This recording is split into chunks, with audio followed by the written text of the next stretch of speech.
அருளன்பு பண்பில் அளவற்ற உந்தன் திருநாமம் போற்றி திறக்கின்றேன் அல்லாஹ். அல்லாஹ் என நான் அழைக்கும் முன்னர் அம்மா என அழைக்க வைத்த தமிழுக்கு வாழ்த்துக்கள். உலகமெங்கும் வாழக்கூடிய சகோதர சகோதரிகள் அனைவருக்கும் தியாக திருநாள் நல்வாழ்த்துக்களை மிக்க மகிழ்ச்சியோடு தெரிவித்துக் கொள்கிறேன்.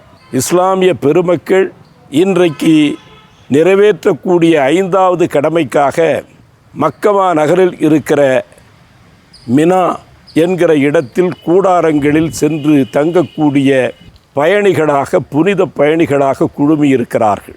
அதை தவிர்த்து உலகமெல்லாம் இருக்கக்கூடிய இஸ்லாமிய சகோதர சகோதரிகள், இந்த ஹஜ்ஜை நிறைவேற்றாதவர்கள் உலகமெங்கும் அந்த ஹஜ்ஜை பற்றிய சிந்தனையில் கவனம் குவிந்தவர்களாக இருக்கிறார்கள்.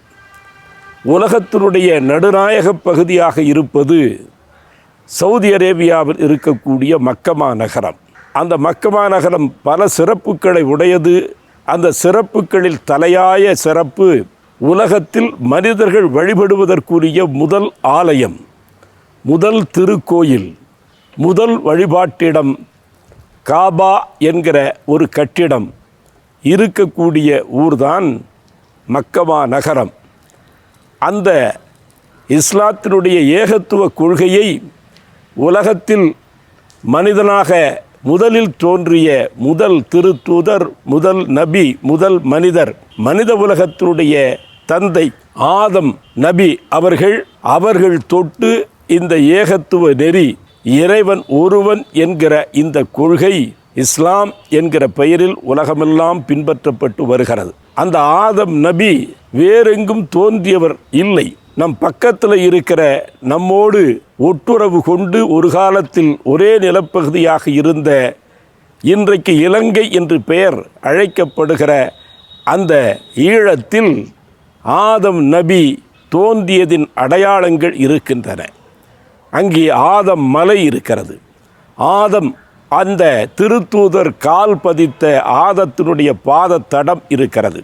ராமேஸ்வரத்தில் ஆதம் நபி அவர்களுடைய அருமை திருக்குமாரர்கள் ஆபல் காபல் என்று பைபிள் வழிமுடிந்து பேசக்கூடிய அவர்களுடைய அடக்க இடம் இருக்கிறது.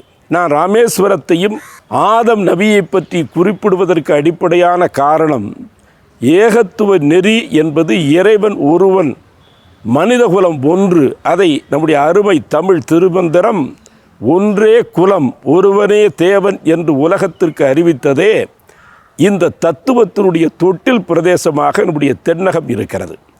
அதனால்தான் தேவாரம் பாடுகிற பொழுது தென்னாடுடைய சிவனே போற்றி எந்நாட்டவர்க்கும் இறைவா போற்றி என்று தேவாரம் பேசுகிறது. எனவே அத்தகைய தென்னகத்தில், ராமேஸ்வரத்தில் இஸ்லாம் என்பது இந்த மண்ணுக்கு, அதாவது நம்முடைய தமிழ் மண்ணுக்கு வந்த மார்க்கம் இல்லை, இந்த மண்ணின் சொந்த மார்க்கம். அந்த மார்க்கத்தினுடைய ஒரு திருநாள், 2 திருநாள். ஒன்று ரம்ஜான் பெருநாள், அதனை ஈகை திருநாள் என்று அழைக்கிறோம். இதனை தியாக திருநாள் என்று அழைக்கிறோம். இன்றைக்கு தியாக திருநாள் என்று அழைக்கப்படக்கூடிய இந்த நாள் என்பது அந்த ஏகத்துவ தத்துவம் தொடர்ச்சியாக பல்வேறு திருத்தூதர்களாலே மக்கள் மத்தியிலே பரப்புரை செய்யப்பட்டு ஒரு அழகிய சமுதாயத்தை வடிவமைத்து வந்த தருணத்தில் வந்த ஒரு ஒப்பற்ற திருத்தூதர், அவருக்கு இப்ராஹிம் என்று பெயர். சவுதி அரேபியாவில் மக்கமா நகரத்தில் ரொம்ப வயது முதிர்ந்த பிறகு குழந்தையே இல்லை என்ற ஏக்கத்தை தீர்க்கக்கூடிய வண்ணம் இறைவனுடைய அருளாலே ஒரு குழந்தை பிறக்கிறது. அவருடைய மனைவியின் பெயர் ஹாஜிரா அம்மையார். அவருக்கு பிறந்த பிள்ளை ஆண் குழந்தை இஸ்மாயில் என்று பெயர். இஸ்மாயிலும் ஒரு இறைவனுடைய திருத்தூதர், ஒரு நபி. இவர்கள் மூவரை சுற்றி அமைந்திருக்கக்கூடிய ஒரு வரலாற்று பின்புலத்தை தான் இந்த தியாக திருநாள் குறிக்கிறது. தியாகம் என்பது ஒரு தனிப்பட்ட மனிதன் காரணமாக விளையக்கூடிய தியாகத்தை பார்த்திருக்கலாம். ஒரு நாடே செய்யக்கூடிய தியாகத்தை நாம் பார்த்திருக்கிறோம். பெருந்தலைவர் காமராசர், அவர் கல்வி கண் திறந்தவர் என்று நாம் சொல்கிறோமே, ஒரு பெரிய கவிஞரோ அல்லது புதிய புதிய கருத்துக்களை அணியணியாக அளவுபடுத்தி சொல்லக்கூடியவரோ இல்லை.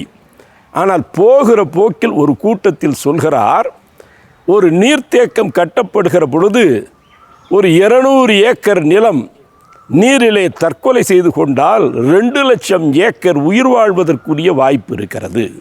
அப்போ அந்த தண்ணீர் தேங்குவதற்குரிய அந்த நீர்த்தேக்கம், அந்த தரை அந்த தண்ணீரிலே மூழ்கி தியாகம் செய்கிற பொழுது அதன் எண்ணிக்கை 200 ஏக்கராக இருக்கலாம், விளைச்சல் 2000 ஏக்கருக்கு உட்பட்டதாக இருக்கிறது. எனவே தியாகம் என்பது சிலர் தன்னை வருத்தி தன்னை இழந்து மற்றவற்றை வாழ வைக்கக்கூடியவருடைய அடையாளமாக இருக்கிறது. இங்கே என்ன தியாகம் நடந்தது என்பதை தந்தை, தாய், பிள்ளை இந்த 3 உறவுகளில் தென்பட்டிருக்கக்கூடிய அந்த வரலாற்றைத்தான் நாம் இந்த தியாக திருநாளின் மைய கருப்பொருளாக கொள்கிறோம். ராமேஸ்வரத்தை பற்றி குறிப்பிட்டேன். ராமேஸ்வரத்திற்கு இன்னொரு தனிச்சிறப்பும் இருக்கிறது. அதையும் இந்த தருணத்திலே நினைவுபடுத்துவது பொருத்தம் என்று கருதுகிறேன். 2003 சுவிட்சர்லாந்து நாட்டுக்கு புறப்பட்டு போன டாக்டர் அப்துல் கலாம், நம்முடைய மக்கள் குடியரசுத் தலைவர், அங்கே போய் இறங்குகிற பொழுது வரவேற்கிற கூட்டத்தில் ஒரு சின்னஞ்சிறு வெள்ளை இனத்து குழந்தை நம்முடைய இந்திய கொடி ஒரு கையில், சுவிட்சர்லாந்து நாட்டு கொடி மறுகையில் ஏந்தி கொண்டிருக்கக்கூடிய குழந்தையை பார்த்து பிரதமரை நோக்கி செல்லாமல், மந்திரி பிரதானிகளை நோக்கி செல்லாமல், வரவேற்க காத்திருக்கிற மக்களை நோக்கி செல்லாமல் இந்த சின்னஞ்சிறிய பிஞ்சு குழந்தையை நோக்கி நம்முடைய குடியரசுத் தலைவர் அப்துல் கலாம் அவர்கள் சென்று இமயமலை குனிந்து ஒரு ரோஜாவை எடுப்பதைப் போல அந்த குழந்தையை கீழே இருந்து தூக்கி நிறுத்துகிறார். அந்த குழந்தை ஒரு கேள்வி அவரிடத்திலே கேட்கிறது. கேட்கிற கேள்வி, sir, where are you born, நீங்கள் எங்கே பிறந்தீர்கள் என்று கேட்கிறது. குழந்தைக்கு விளங்காது என்பதை பற்றி கவலைப்படாமல் அவரை வரவேற்பதற்காக வைத்திருக்கிற ஒரு பதாகை ஒன்றை அப்துல் கலாம் ஐயா அவர்கள் காட்டி, see there, this is not map of India, this is mother India. இது இந்தியாவினுடைய நாட்டுப்படம் இல்லை, இது இந்திய தாயின் உருவம், இதற்கென்ன பெருமை என்று அவர் குறிப்பிடுவதைப் போல, வேர் ஆர் யூ பார்ன் என்று கேட்ட அந்த கேள்விக்கு, அஃப்கோர்ஸ் இன் ஹெவன், சொர்க்கத்திலா என்று அந்த குழந்தை வியந்து விழிகளை விரித்த பொழுது அவர் சொன்னார், இந்திய தாயினுடைய பாதத்திற்கு கீழே அங்கே ராமேஸ்வரம் இருக்கிறது, தாயின் பாதத்திற்கு கீழே சொர்க்கம் இருக்கிறது என்று நபிகள் நாயகம் திருத்தூதர் சொன்னார். எனவே தாயின் பாதத்திற்கு கீழே, பாரத தாயின் பாதத்திற்கு கீழே ராமேஸ்வரம் இருக்கிறது என சொன்னால், நான் சொர்க்கத்தில் பிறந்தேன், தாயின் பாதத்திற்கு கீழே சொர்க்கம் இருக்கிறது என்று சொல்லிவிட்டு அப்துல் கலாம் சொன்னார், எல்லாரும் இறந்து அடையக்கூடிய சொர்க்கத்தை நான் பிறந்து அடைந்தேன், இந்தியாவில் பிறந்து அடைந்தேன் என்று சொல்கிறார். ஒரு தாயின் மகத்துவம் பொருந்திய அந்த பிரதேசத்தில் ஒரு தாய், தந்தை, குழந்தை செய்த தியாகத்தை பற்றி இந்த தியாக திருநாள் குறிக்கிறது. இப்ராஹிம் நபி புதிய அந்த பருவத்தில் பெற்ற குழந்தையை அந்த பாலை நிலத்திலே விட்டு செல்லுமாறு இறைவனுடைய கட்டளை, முதல் கட்டளை வருகிறது. மனைவியை துறந்து பெற்றெடுத்த அந்த பிஞ்சு குழந்தை, பிறநிலா குழந்தையை துறந்து கொதிக்கும் பாலை நிலத்தில் தண்ணீர் சுவடே அற்றுப்போயிருக்கக்கூடிய அந்த சவுதி அரேபியா மக்கமா நகரில் இந்த குழந்தையை விட்டு செல் என்று கனவில் வந்த இறைவனுடைய கட்டளையை ஏற்று தந்தை பிரிந்து செல்கிறார். தாயும் குழந்தையுமாக பாலைவனத்தில் தவித்து நிற்கிற பொழுது இறை கட்டளைக்காக அவர் புறப்பட்டு செல்கிறார். குழந்தை தாகத்தால் வீறிட்டு கால்களை உதைத்து அழுகிறது. சபா மர்வா என்ற 2 மலைகளுக்கு இடையே, குன்றுகளுக்கு இடையே கொதிக்கும் அந்த பாலை நிலத்தில் சூரியனை பூமி திருப்பிச் சுடக்கூடிய அந்த முள்ளம்பன்றி சூரியன் முள் விதைத்த அந்த வெயில் பூமியில் அந்த தாய் ஓடுகிறாள், தண்ணீரை தேடுகிறாள், வாடுகிறாள். அந்த நேரத்தில் இந்த குழந்தையை காலை எட்டி உதைத்த உடனே இறைவனுடைய திருவருளால், ஆகா, இறை கட்டளை ஏற்று நீ குழந்தையை விட்டு பிரிந்து செல்ல வேண்டும், பிரியமுள்ள மனைவியை விட்டு பிரிந்து செல்ல வேண்டும், அந்த தியாகத்தை மேற்கொள்ள வேண்டும் என்று இப்ராஹிம் நபியிடத்தில் இறைவன் கட்டளையிட்ட பொழுது இருவரையும் விட்டு உறவு பெரிதில்லை, இறைவன் கட்டளைதான் பெரிது என்று தியாகம் செய்து அவர்கள் புறப்பட்டு போகிற பொழுது அந்த தியாகத்திற்கு மனம் கசிந்து உருகி அருள் பெருகி அந்த குழந்தை உதைத்த இடத்தில் ஒரு நீரூற்று பொங்கி வருகிறது.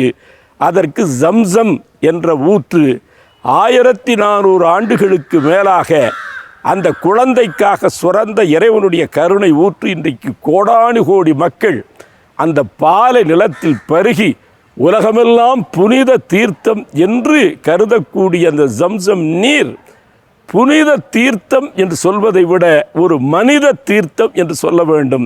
காரணம், ஒரு குழந்தையும் அந்த வெயிலிலே வாடி அது தண்ணீருக்கு துன்பப்பட்டு அதை கண்டு அந்த தாயும் துடித்த அந்த காட்சிக்கு இறைவன் இறங்கினான். இறை கட்டளையை ஏற்று தியாகம் செய்வதற்காக தங்கள் வாழ்க்கையில் நல்ல முடிவை எடுக்கக்கூடியவர்களுக்கு நிச்சயமாக நல்ல பலன் இருக்கிறது. அந்த நீரூற்று இன்றைக்கு அந்த குடும்பத்துக்கு மட்டும் இல்லை, கோடானு கோடி மக்களுக்கு 1400 ஆண்டுகளுக்கு பிறகும் பயன்பட்டு கொண்டு வருகிறது. ஒரு தாயின் கண்ணீர் கீழே விழுவதற்கு முன்பு தரையிலே இருந்து நீரூற்று பொங்கச் செய்திருக்கிறான் இறைவன் என்று சொன்னால், ஒரு தாயின் கண்ணீர், அவள் துன்பப்பட்டு தன் குழந்தை வாடுகிறதே என்று தன் குழந்தைக்காக வெயிலிலே நடந்த அந்த நடை, ஓடிய ஓட்டம், அது போக்கிய வாட்டம், அதுதான் முதல் அந்த வரலாற்றின் தியாகச் சுவடாக அங்கே அமைந்திருக்கிறது என்பதை நான் இந்த தருணத்திலே உங்களுக்கு குறிப்பிட்டு சொல்லிக்கொள்ள விரும்புகிறேன். தியாகத் திருநாள் நிகழ்வில் மற்றொரு சிந்தனையும் முன்வைக்க வேண்டும் என்று விரும்புகிறேன். தமிழில் ஒரு சொலவடை இருக்கிறது, பழம் தின்று கொட்டை போட்டவர் என்று ஒரு சொலவடை இருக்கிறது. ரொம்ப காலம் ஒரு இடத்தில் வாழ்ந்தவர் அல்லது அனுபவம் மிக்கவர் என்று குறிப்பிடுவதாக பழம் தின்று கொட்டை போட்டவர் என்று வழங்குகிறார்கள். ஆனால் அதற்கு பின்னணியில் ஒரு ஆழமான வரலாறு இருக்கிறது. முதல் மனிதர் ஆதம், அவருடைய மனைவி ஏவாள், தமிழில் அவ்வை, இவர்கள் சொர்க்கத்தில் வாழ்ந்தார்கள். அதை ஏதேன் தோட்டம் என்று பைபிள் குறிப்பிடுகிறது, திருக்குர்ஆன் குறிப்பிடுகிறது. சொர்க்கத்தில் இருந்தவர்கள், இறைவன் அந்த சொர்க்கத்து சோலையை பயன்படுத்துவதற்கு அனுமதித்தவன் ஒரே ஒரு மரத்தை காட்டி அதனுடைய கனிகள் நீங்கள் புசிக்க கூடாது என்று கட்டளையிட்டான். என தியாக திருநாளே இறை கட்டளையின் அடிப்படையில் நிகழ்ந்தது என்ற காரணத்தால் நான் இதை குறிப்பிடுகிறேன். சொர்க்கச் சோலையில் அனைத்தையும் பயன்படுத்தலாம், அந்த முதல் தாயும் முதல் தந்தையும் ஆதமும் ஏவாளும். ஆனால் இந்த மரத்தின் கனிகளை மட்டும் நீங்கள் பயன்படுத்த வேண்டாம் என்று அது அந்த மரத்தின் கனி விலக்கப்பட்ட கனி, சொர்க்க தோட்டம். அது சாத்தான் இடையிலே புகுந்து இருவருக்கிடையிலே ஆசையை ஊக்குவித்து ஆதம் இல்லாத நேரத்திலே அந்த கனியை ஏவாள் உண்ணுமாறு அந்த இச்சையை தூண்டுகிறான் சாத்தான். சாத்தானுடைய அந்த தூண்டுதலுக்கு ஆட்பட்டு முதல் தாய் அந்த பழத்தை கடித்து உண்ண தலைப்படுகிறாள். பிறகு வந்த ஆதாம் கேள்விப்பட்டு, இறைவன் தடுத்ததை நீ உண்டு விட்டாயே, உன்னை பிரிந்து நான் உன்னுடையும் வாழ மாட்டேன் என்று அந்த பழத்தை வாங்கி ஆதாமும் கடித்தார். இறை கட்டளைக்கு மாறாக நடந்ததன் காரணமாக இறைவன் சபித்து அவர்களை இந்த உலகம் என்னும் நரகத்திற்கு அனுப்பினான் என்று பைபிள் வரலாறு, திருக்குர்ஆனுடைய வரலாறு நமக்கு சுட்டிக்காட்டி சொல்கிறது. அதை நான் நினைவுபடுத்துவதற்கு என்ன காரணம்னா, ஒரு தொல்லை கனி நம் முதல் பெற்றோரை இந்த பூவுலகம் என்ற நரகத்திற்கு இறக்கியது. தொல்லைக்கனி ஒரு சொர்க்கத்தை இழக்க வைத்தது. ஆனால் தியாக திருநாள் வரலாறு தொல்லைக்கனியால் இழந்த சொர்க்கத்தை ஒரு பிள்ளைக்கனியால் திரும்ப பெற்ற வரலாற்றை தியாக திருநாள் சொல்கிறது. பழம் தின்று கொட்டை போட்டவர்னா அந்த பழத்தை தின்ற நம்முடைய முதல் பெற்றோர்கள் இந்த பூலகத்திற்கு விதையாக வந்தார்கள் என்பதைத்தான் பழம் தின்று கொட்டை போட்டவர்கள் என்று சொல்கிறார்கள். நான் மீண்டும் சொல்கிறேன், ஒரு தொல்லைக்கனியால் இழந்த சொர்க்கத்தை ஒரு பிள்ளைக்கனியால் இங்கே பெற்றோர்களும் பிள்ளையும் பெற்றார்கள். ஏன், அந்த ஆடும் கூட சொர்க்கம் அடைந்தது என்பதுதான் இந்த நாளில் நாம் கருதி மனதில் கொள்ள வேண்டிய பாடம். நமக்கு வடக்கு எல்லையில் உயிர் கொடுத்து நாட்டுக்காக மண்ணுக்காக விழுந்த அந்த தியாகிகளுக்காக நினைவு சின்னம் வைத்திருக்கிறார்கள். நான் போய் பார்த்திருக்கிறேன். அதில் ஒரு வாசகம் தீட்டப்பட்டிருக்கிறது. இறந்து போன தன்னுடைய போர்க்களத்தில் நாட்டுக்காக தியாகம் செய்த உயிர் நீத்த அந்த தியாகிகளை புதைத்த அந்த அடக்க இடத்தில் என்ன எழுதியிருக்கிறார்கள் என்று சொன்னால், புதைக்கப்பட்ட நாட்டுக்காக உயிர் கொடுத்த அந்த தியாக வீரர்கள் வாழுகிற நம்மை பார்த்து சொல்கிறார்கள், உங்கள் நாளைகளுக்காக நாங்கள் எங்கள் இன்றுகளை இழந்திருக்கிறோம்.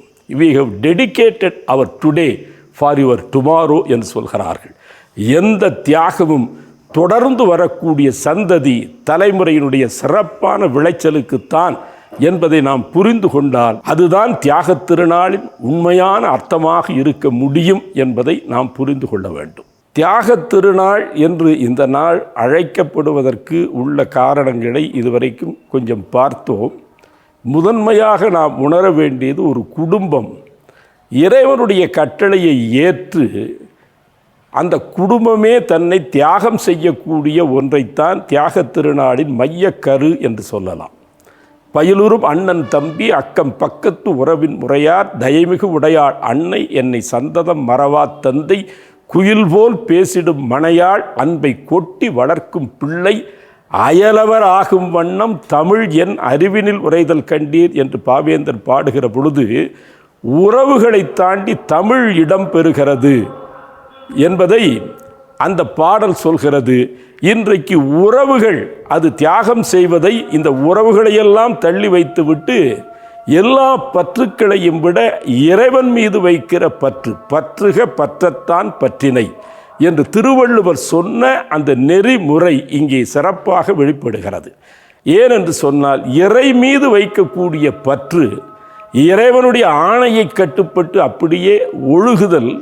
இன்றைக்கு நாம் அதை எண்ணி பார்க்க வேண்டும்னா, ஒரு இராணுவம் இருக்கிறதே, இராணுவம் இடக்கூடிய கட்டளையை எதிர்கேள்வி கேட்பதற்கு படை வீரர்களுக்கு வாய்ப்பில்லை. அவர்கள் இம்ப்ளிசிட் ஒபீடியன்ஸ் என்று சொல்வார்கள். இஸ்லாம் என்றாலேயே அது முழுக்க முழுக்க இறை பணிதலை குறிக்கிறது. இறைவன் ஒன்றை விதித்து வகுத்து சொல்லிவிட்டான்னா அதில் இம்மியும் பெறலாமல், மாறாமல், தடம் புரளாமல் அந்த வழியை அப்படியே மேற்கொள்வது. இதில் கேள்வி கணக்கு கேட்கக்கூடாதா என்ற கேள்வி கூட எழக்கூடும். ஆனால் கேள்வி கணக்கு என்பது மனித அறிவுக்கு அப்பாற்பட்ட ஒன்றை நோக்கி எழுப்பக்கூடிய கேள்வி பதிலாக இருக்கிறது. எனவே எந்த கேள்விக்கும் இதுதான் பதில், எந்த கேள்விக்கும் இதுதான் தீர்வு என்று நாம் சொல்லிவிட முடியாது. இங்கே நாம் கவனிக்க வேண்டியது தந்தையின் பாசம், தாயின் பாசம்.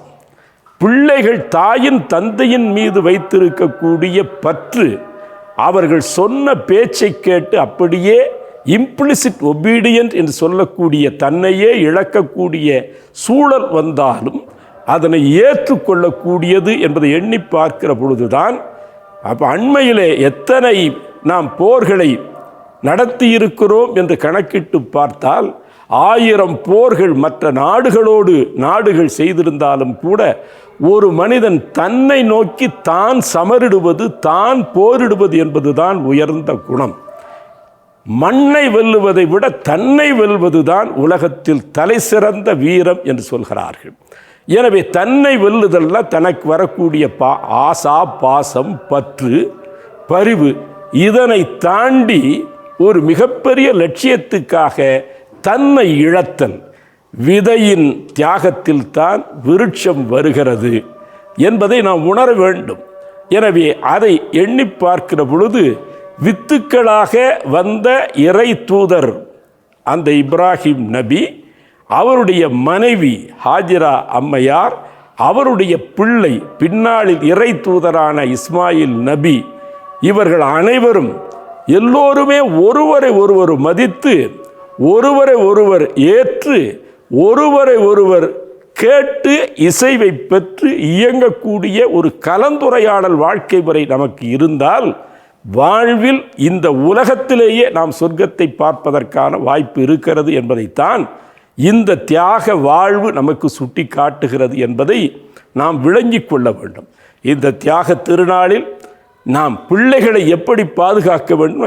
எல்லைகளை இராணுவம் பாதுகாப்பதைப் போல நாம் பிள்ளைகளை பாதுகாக்க வேண்டி இருக்கிறது. தியாக திருநாள் இறை வழிபாட்டு நிகழ்ச்சியில் தியாகத்தை ஒட்டி சில எண்ணங்களை உங்களிடத்தில் செந்தமிழ் பந்தி போல வைத்திருக்கிறேன். இது பசியாற்றும் பந்தி இல்லை, பசி ஏற்றும் பந்தி.